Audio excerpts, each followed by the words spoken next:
housing is about, and then we'll dive into talking about housing and housing inequality and housing equality. So this whole series is based on the premise that equality is an okay goal for us to aim for as a society. A lot of times when we think about equality or when people throw the word out, it's either dismissed either as being too extreme or too just pie in the sky, too far-fetched. And while it's true that equality and a society that equally provides for and equally includes, equally values every kind of person, that type of society would look radically different than the society we live in today. And the process from getting from here to there would include some radical changes. Equality shouldn't be considered a radical goal. And so, rather, it should just be normal. It should be a normal thing to aim for. And in so doing, perhaps equality is just rad-ish.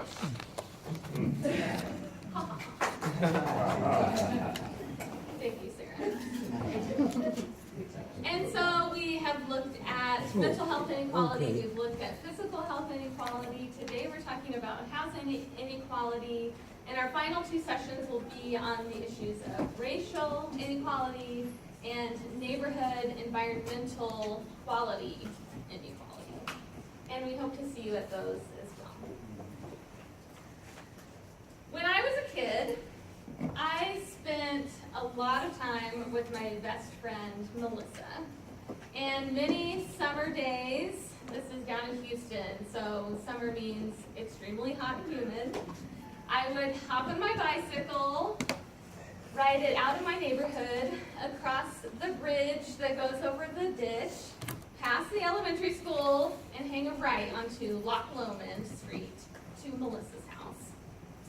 We did a lot of very fun things, but one of those things that I have an especially fond memory of is playing a board game. That board game is the game of life. Some of you may have heard of it, others may have not.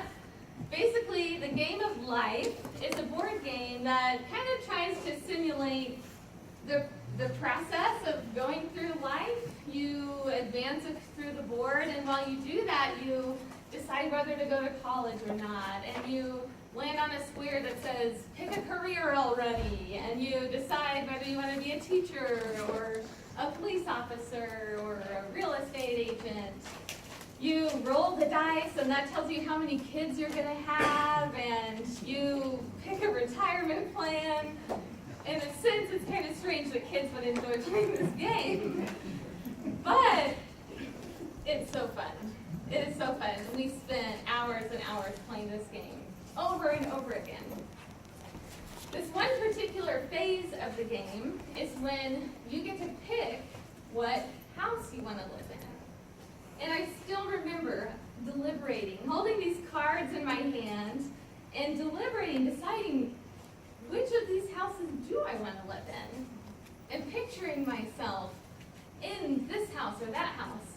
On your seat, there is a form where you could jot down some notes or write a question. That's for later in the session today. You can jot down notes at any time, but you'll see that there is a picture, and there's two different versions. So on your form, you'll see either a mobile home or a Victorian home. And don't worry, this is not some sort of contrived social experiment where that's the house that you have to be in, and then we, whatever, duke it out to get the house we want. But I wanted to show you these because on the one hand, you have the Victorian home, right? And its description reads, library, parlor, servants' quarters, marble fireplaces, wraparound porch. That sounds like a beautiful home. There were 9 homes to choose from, and the cheapest option was the one that some others of you will see on your form, and that's the mobile home. And you will see, or you can maybe look at your neighbors, there's a picture of a mobile home. Behind it is looming a factory that is billowing smoke. And the writers of this card had to write a description. What description did they write? Aluminum-sided little beauty, great location, lovely view, trailer hitch included. It's almost as though they were trying to add this dose of realism. Again, like, what message were they trying to convey to children? Not sure.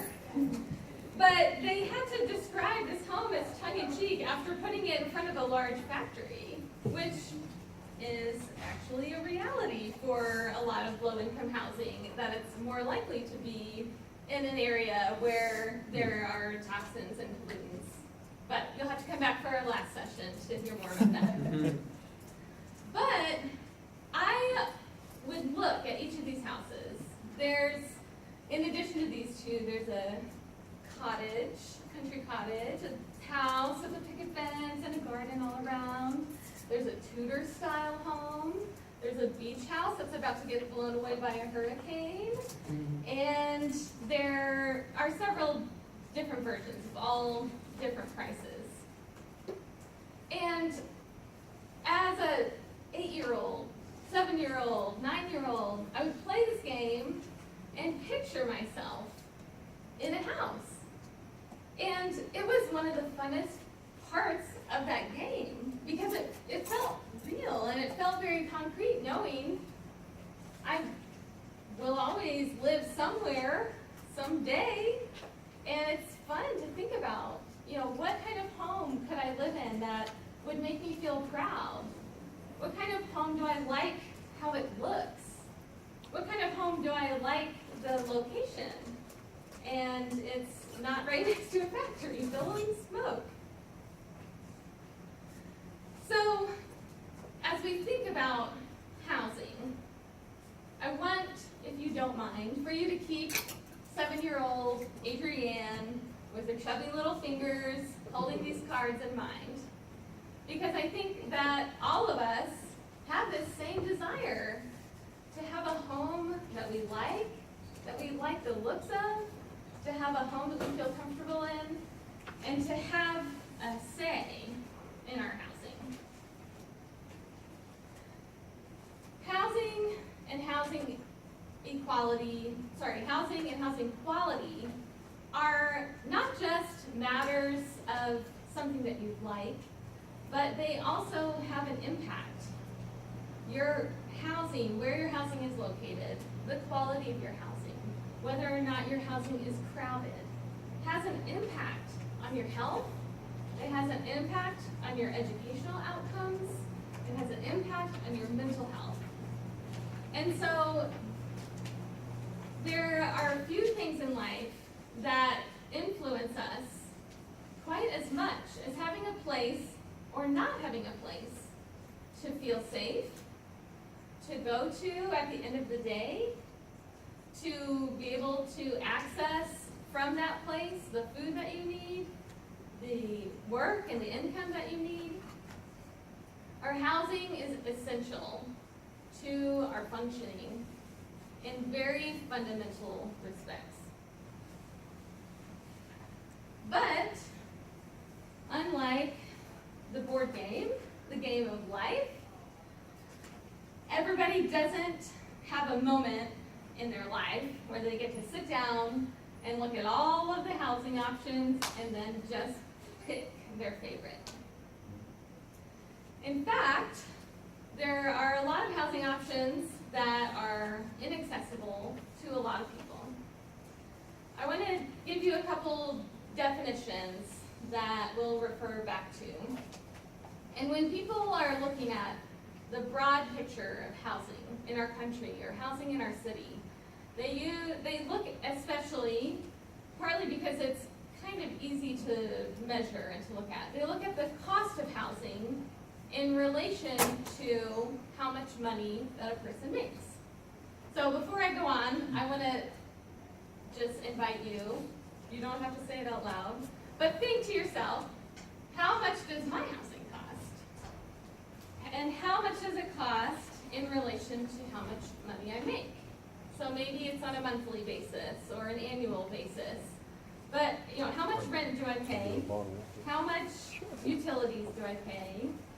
If you're an owner, how much insurance do I pay? And think of what percentage of your income do you spend on housing?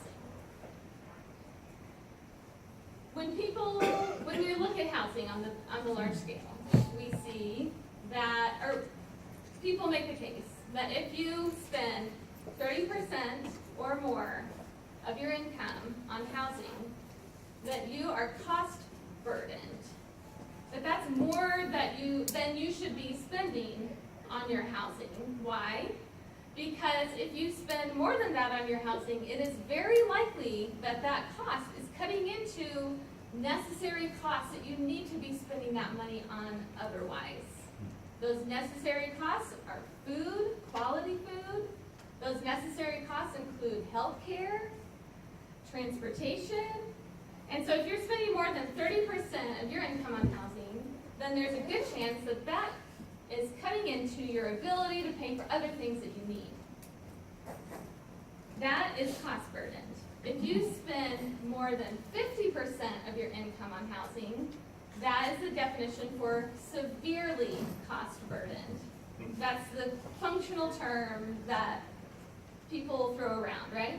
So if you spend more than half of your income on housing, your whole housing costs, then that's the category severely cost burdened.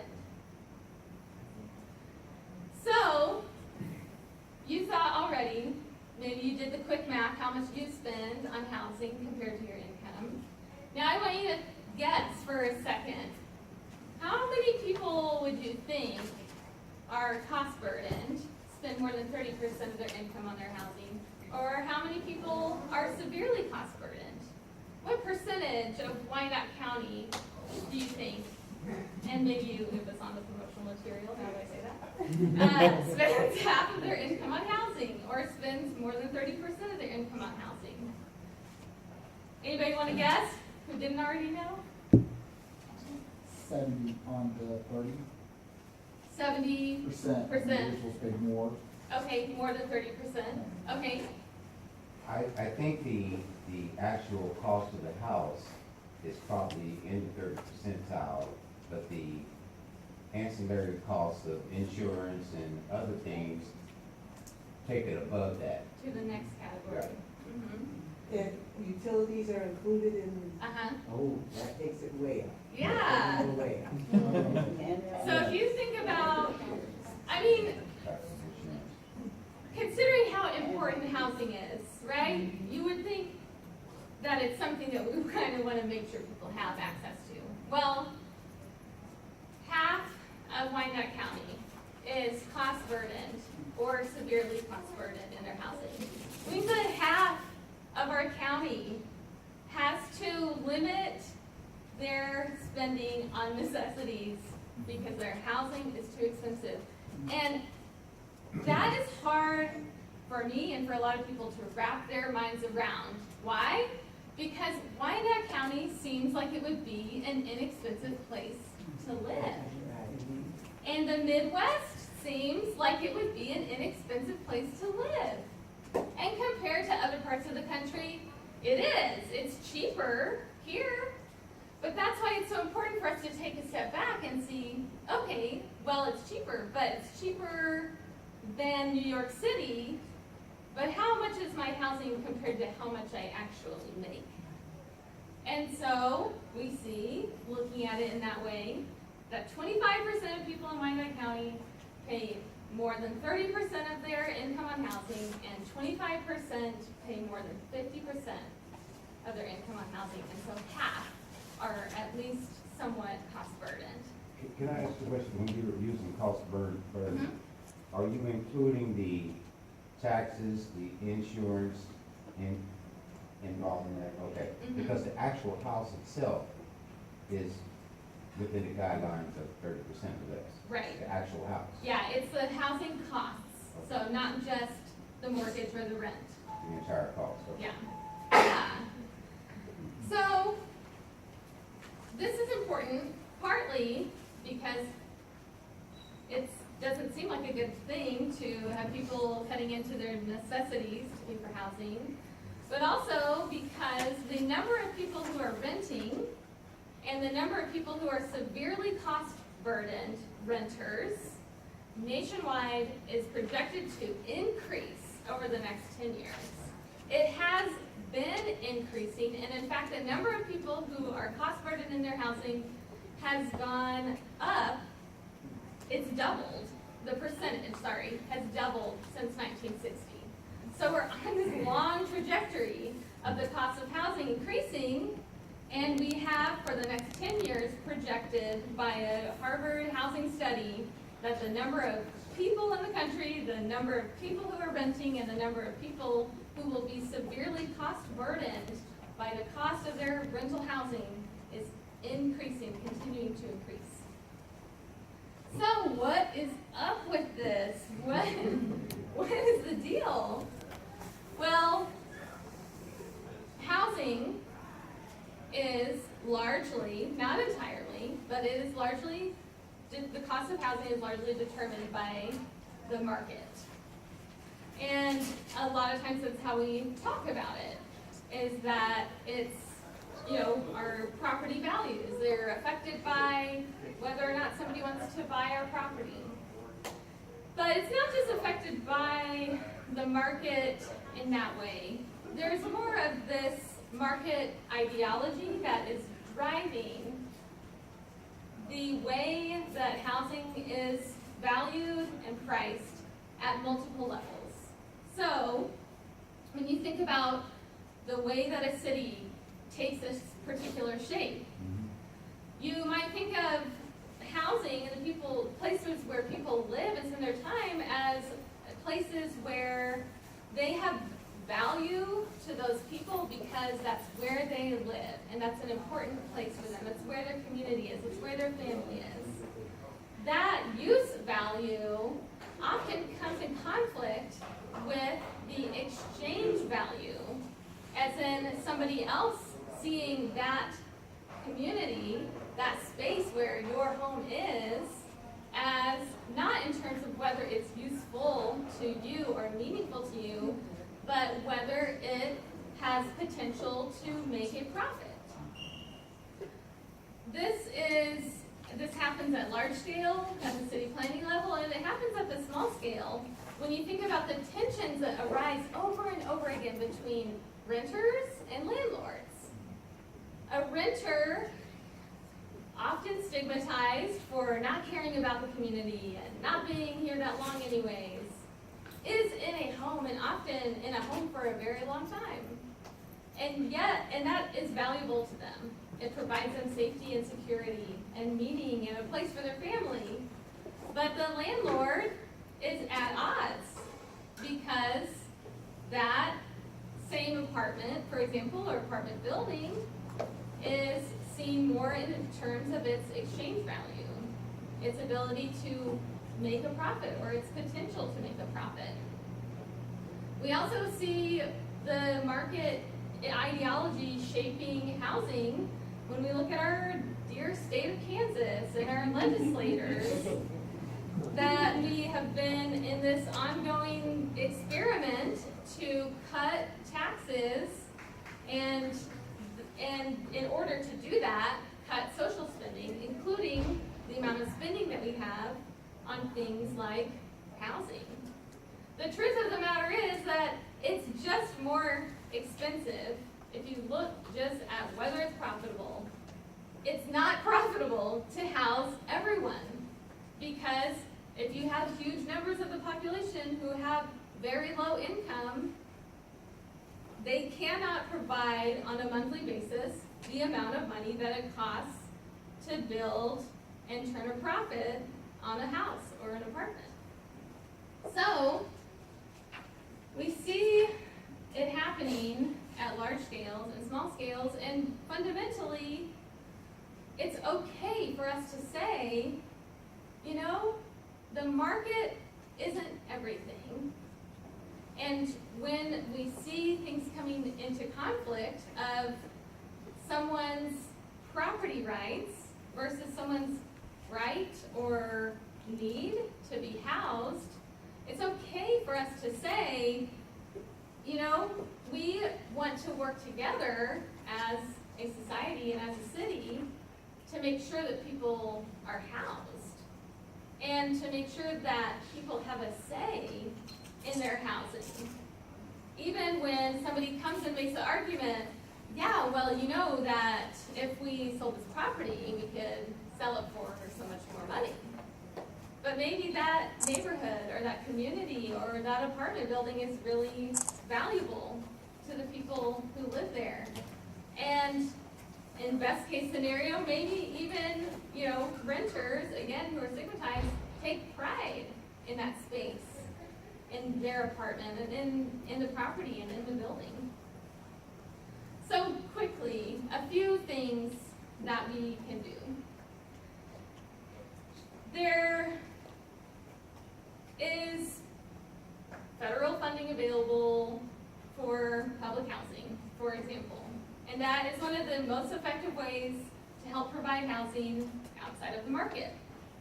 It just is. There also is not evidence that, for example, having a public housing property brings down property values near it in and of itself, which is often like the holy grail, right? Is people's own property values. In fact, if it's well managed, if it looks nice, if people take pride in it, then it has a positive impact on property values. So deciding that we're going to prioritize public housing is one approach. Looking at the level of laws and lawmaking, landlord accountability is really important. In Kansas right now, they're considering making it illegal for municipalities, so cities, to have a rental licensing department. The state legislature is in committee right now, so they're not voting on it yet, but they're considering making it illegal to hold landlords accountable or to have an entity that's responsibility it is to do that. I know, right? So, influencing policy. At the ground level, there is also plenty of opportunities and work to be done. One of the most effective and empowering ways for people who aren't owners but are renters to have an influence over their housing is to organize and participate in tenant associations. I think it would be interesting for us to find out, in Kansas City, Kansas, in particular, how many large apartment buildings have an active tenant association?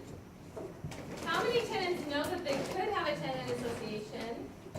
And what barriers have there been preventing them from having a tenant association, or even without an association, having their concerns heard? What barriers are there? I often think of neighborhood associations and the emphasis on homeowners as being parts of the neighborhood association. And it's kind of renters mentality. But what if taking responsibility for a whole neighborhood meant supporting the renters in our neighborhood, supporting them to have tenant associations, having their back when they raise a concern with their landlord, and advocating for them to have more say over their own living space. Lastly, an idea I'm very excited about is community land trusts. And to my knowledge, feel free to prove me wrong, there is not one of these in Kansas City, Kansas. But basically, it is an organization that, whether it's from a grant or donation of land bank properties from the city or whatever it is, owns, say they own 5 houses. organization maintains ownership of the land that the houses are sitting on, much like a townhome. And then they sell the house at a reduced rate to a qualified family, say, rather than what it would go for in the neighborhood of $70,000. They sell it to a family that they have a relationship with, that they walk through the process for $20,000 or $30,000, which would make home ownership much more accessible to many more people. And the contingency is only that that family, when and if they ever do sell, they sell it back through the land trust to another family for a similar amount. And so making home ownership more accessible. And an alternate version of that is that the properties owned by the organization are actually owned by the people who are living in the homes. So to buy a home puts you on the board of directors for the organization to make group decisions.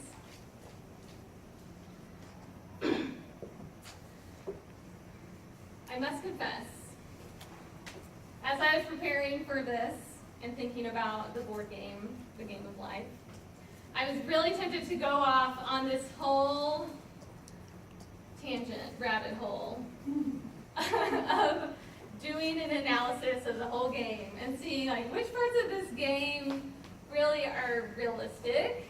You know, you see it kind of creeping up with the mobile home next to the factory. Like they didn't have to put that there, but they did. Which parts of this game like just really aren't very realistic? For example, the most expensive home costing $200,000. Wouldn't we all love a Victorian mansion for $200,000?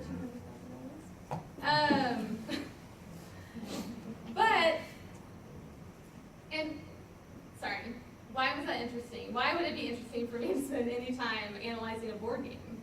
Well, it's because I know that the rules and the aspects and the parameters of that game were created. They were created by a group of people sitting in a room saying, well, we want it to be kind of realistic, and so we're going to put retirement, we're going to put career, and we're going to put birthday, whatever. But we also want the game to be playable. And so they had to make these choices. They had to weigh these differences and then decide. And those rules were created by a group of people working together in a room. But I think I would rather spend my time doing that, being the people in that room for the game of life in Kansas City, Kansas. I would rather us all to learn the ways in which whether or not people have access to housing is constructed, it's agreed upon, it's influenced by people in positions of power, it's influenced by what seems reasonable to people who have decision-making power. But those rules are also things that we can work together to change. We can, as a city, make our own rules, place our own emphasis on our own values. There's a lot of details to work out when we think about dreaming big. When we dare to be so bold as to say that equality is a value that's worth making a goal for us. But my hope for us in Kansas City is that one of the rules that we can agree on is that we can't win the game unless everyone has housing that they're proud of.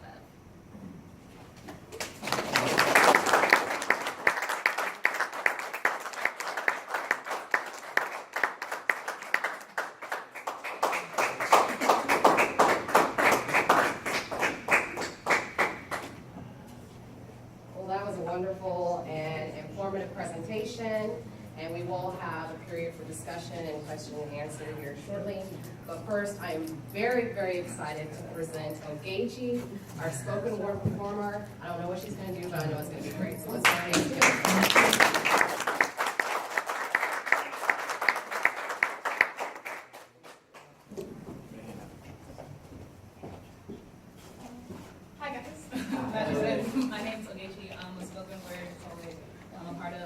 Poetry for Personal Power, which is a program that's, well, ranges in a lot of cities, but we use poetry as our personal power to get over adversity in our lives. And I do have a little like spiel about it, so, and what she's passing out to you is the evaluation, so if you could fill out the front side first, and then like after this whole program is done, fill out the back side. So, but with Poetry for Personal Power, and this does relate to housing, if you didn't know, because there's a study done by ACE on different effects of trauma on children, from like mental abuse and how housing relates to their schoolwork and all those things related to trauma in children under 18 years old and how that affects them today. And they found in the report that in the report that they did, it was mostly white college educated people had an ACE score of 0 to 1. And the higher your score is the more likely that you're going to face some kind of mental disorder later in life. So say you have gone through the study and you get a 4. Getting a 4 means you're now 20 times more likely to commit suicide when you reach an older age, just because of the traumas that you face under the age of 18. And I'm sorry, I'm trying to look through this report really fast. But the point of the matter is that people don't, doctors are very quick to just diagnose people and then give them drugs and then just the end of it, instead of trying to work through their problems and work through where is that stem from, because it could just be it could just be grief, and then have them going through years and years of that grief. Now they have this, when if someone would just help them with their grief in the beginning, they wouldn't have had that problem to begin with. And so as relating to housing affects children in the way of if they're teenagers, they may know that their parents are struggling and like, okay, what can I do to help? What can I do? They're no longer paying attention to school. They're not trying to help out their families, so their houses get foreclosed. Or the fact that they can't afford insurance for their children to go get these medical things, or the fact that there are a lot of little things that you just can't do when you're focusing all about how am I not going to get evicted. And the way that that Poetry for Personal Power works is trying to find people who share your struggle, because talking about it lessens the power that internal struggle has. Because silence just builds and builds, which is weird how silence builds, but in that way it does. And I have this little piece. It's not that very long, but I tried to at least relate it to this issue. Behind closed doors, eviction notices pile on the patio. Behind closed doors, fathers frantic, worried masks